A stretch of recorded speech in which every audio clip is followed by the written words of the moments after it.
Greetings, Benjamin J. from BENZTRAINZ with another in the series. Well, a follow-up on that motor that I added the headlight to.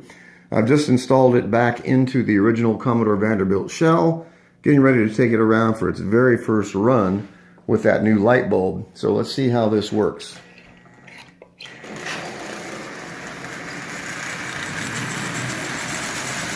So that light bulb is soldered to a magnet. The magnet is mounted to the front of the E unit with a power wire going over to the terminal strip. And as you see, that works absolutely perfectly.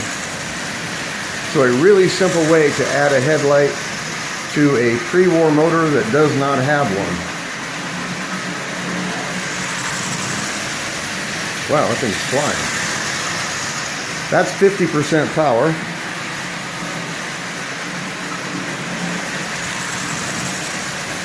This is running really, really well. So, it now has a headlight where it did not have one 5 minutes ago.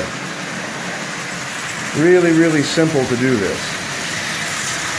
So, I just soldered a light bulb to a magnet, stuck the magnet to the front of the E unit, and ran a wire over to the terminal strip for power, and it gave me an instant headlight on a Marx pre-war motor that did not have one.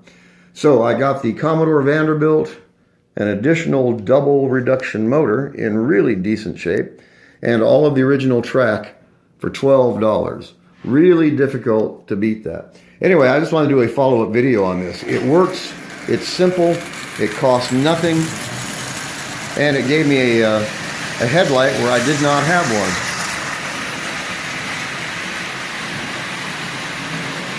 That works really, really well. So anyway, just a quick follow-up. As always, if you have any questions, feel free to drop me an email, BENZTRAINZ@gmail.com. And as always, thank you for watching.